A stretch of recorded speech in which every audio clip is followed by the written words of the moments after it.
Hi guys, and welcome back to the channel. My name is Charlie and this is the Motorcycle Rescuer.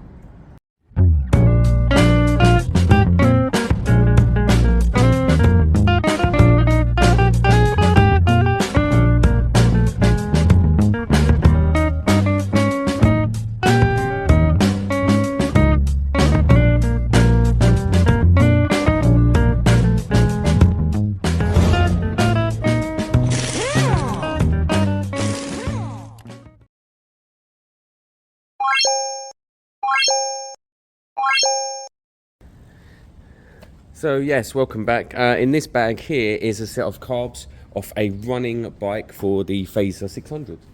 I haven't done anywhere near enough work on the Fazer 600 yet. Good practice here would have been to turn it over by hand, put a tiny bit of oil down the bores, just to help it out, excuse me. Now something I learned recently by coming up with issues on the CB200 though, is that by doing that you could get a false reading of a bike having a good compression. So I think what happened with the CB200 was that it was soft seized when I got it. We all remember that it was soft seized, the kick didn't turn over. So I did soak it in two-stroke oil, put it down the bores, and I turned it over a few times really gently by hand until it freed itself up. And it then looked like it was good, but I hadn't actually run it. I hadn't run it anywhere near enough. It all came out, it all came off, and everything was unbolted. And then when it finally come to running it regularly, I then realised that the oil would have burnt through and it's gone back to its low compression. And that's what slightly worries me here. But that doesn't mean I'm not going to put oil down the bores. I'm definitely going to pop the spark plugs. I'm going to put a bit of oil down the bores, and I am going to turn it over by hand at some point to make sure it has compression. These carbs are for a running bike. They should just be good to go. But from experience, I'd be nuts not to pop the bowls off and give the jets a spray through. Just have a little look around as well. Let's see at least that we've got what we ordered.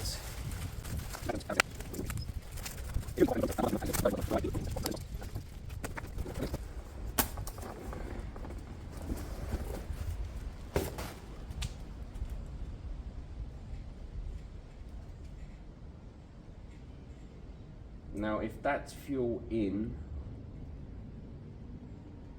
that's very crusty looking. That to me doesn't look like it's from a bike that ran not long ago, being so crusty. So it would need a blow through or a poke through or something. Let's check the slide. Slide checking is quite simple. You can hear it, feel it, see it. Okay, so that's basic. The diaphragms seem okay, that's all good. Nope, that's fuel in. Okay, so whatever that is, probably not too much of a worry. It might be coolant or something. What did we have issues with last time? Butterflies. There you go. Got nice soft opening butterflies. So that's good as well. But for peace of mind, I am going to pop off each bowl and just clean the main and idle jet. I'm not going to touch the air fuel screws. Just spray through the jets. Just make sure it's just the jetting is clear, because the rest I think is new enough to be okay. So I'll show you the worst bowl, but I have a feeling, and I could sound really stupid in a minute, I have a feeling they're gonna look okay. First one is in great shape, absolutely stunning, definitely used. Up until recently, I didn't check the inside of the bowl. Yeah, clean as anything, look. Alright, what I'll do is I am going to do all four one at a time anyway, just to spray through the jets. That's all I'm doing, spraying through the jets and just checking they're seated afterwards, not touching anything else. Yeah, spanking, sparkling, absolutely very clean. either been cleaned recently or come off a running bike very recently. I did want to start tearing down the CB 200 today, but I think I should pull out the Fazer or even just play with it over there. And let's get the spark plugs out. Let's get a bit of WD down the pistons, or two-stroke, whatever you've got really. Diesel is good for that as well. You can put a bit of diesel down. I'm not sure there's nothing you can't really. I think WD is kind of the gentlest. I think I could be wrong. Happy to be wrong. But I always put a bit of two-stroke normally down. I think I've got some somewhere. So let's go and have a look at that and see if it's turning over. The other thing we could do is take the brakes off and pull it into gear and just push it forward and back a touch. So yeah, let's go and have a look at that. That's great news, well worth every penny. Although after paying 130 or 140 for these, someone sent me a link to a good set for 80 quid.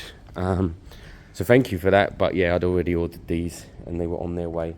Let's get this back out. Let's have another look in high definition now to the condition of this bike, because some people felt I almost gently overplayed it, but it's bad. I've worked on a lot of bikes over the years and it's in a state. So without messing with the plugs yet, let me see if it's still WD free, as in okay, got some movement.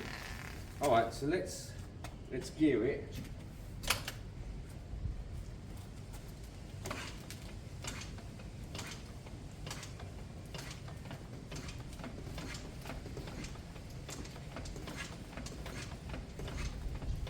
Yeah, I mean, I can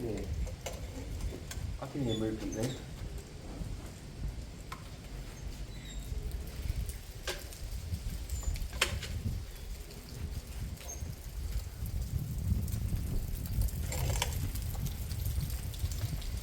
I mean, it's tempting to squeeze these carbs in and on, really, isn't it? And put some fuel down and bring up the car and boost it. It might be an option, actually. Let's see if I can show you. Let's get some, like I said, some more high definition footage of the condition. Just start with the basics. Just think if this bike was a runner, what you'd then have to look at. You know, we've got all of this rust here. These levers are nice off the market, but they're faded. That's not great. The lights would need probably painting or changing. The indicators are junk. The brakes are seized on at the moment. The fork seals, don't know yet. Don't even want to look yet. Everything's rusted, corroded, dirty.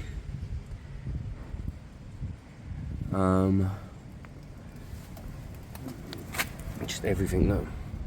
And even though I don't restore bikes, I still have quite a high level of work. I still want to clean everything. Even leaving this like that at any point would wind me up. I was talking to John this week, and I was telling him that I was considering just to get it running and riding, and set it on as a project.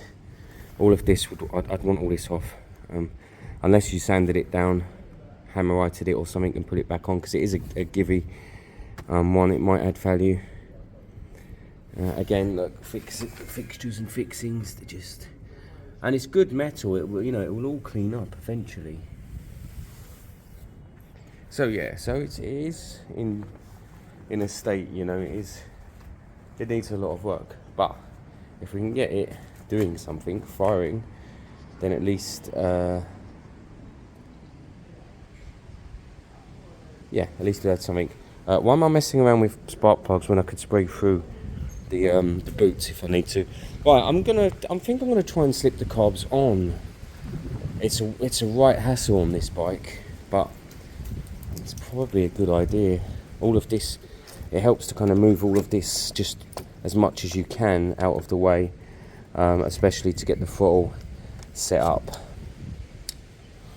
I can't see a return Yes, I can. There's a return and a throttle. Okay, that's all right.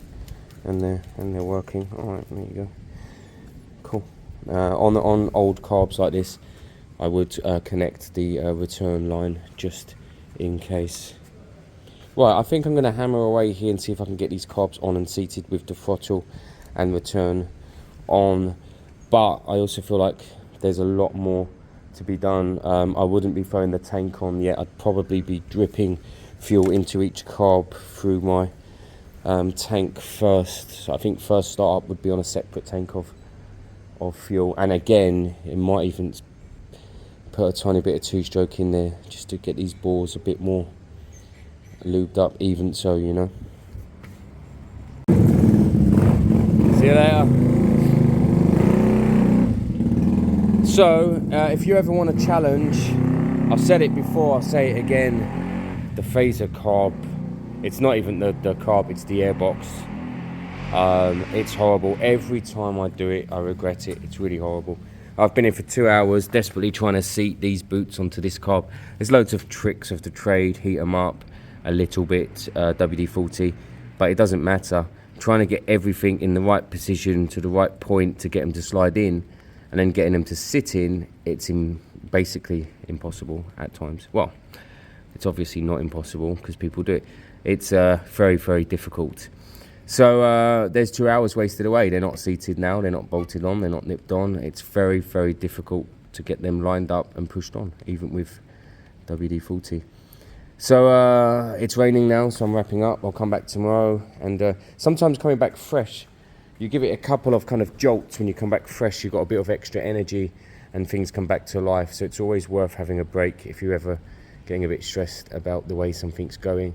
I don't know, that box is notorious for being horrible for installation, and you'll rarely find any videos online that show you any tricks because people can't do it. What they normally do is cut. When they're doing carb work on this bike, they cut and they come back to it after hours of screaming and shouting and smashing, and then they say, look, there you go, it's done. But no one will say to you, look, try this, try that, because there just isn't any kind of techniques. If anyone happens to know a technique for it, guys, let me know. In the long run, you could switch to pods, but you know, people know me. I'm a fan of airboxes. They're designed to do what they do. I like an airbox, so ideally I don't want to run pods on anything, but you have to get an airbox to fit. So let's see. I'm going to wrap up for the rain, probably be back tomorrow. And I mean, I could fire that up now, it wouldn't matter. We'd at least know if the engine was running. But at some point, the bloody airbox needs to sit on to the carbs. Yeah, at least we've got nice carbs on there. Anyway, that's it for today. Not much done at all. 2 hours worth of trying to seat an airbox onto the carbs really isn't the highlight of my life. I'm looking forward to cleaning up this bike, like getting rid of this, you know, getting the paintwork shiny a bit, getting it jet washed at some point. I'm looking forward to the kind of nitty gritty parts. That's the bit I like most.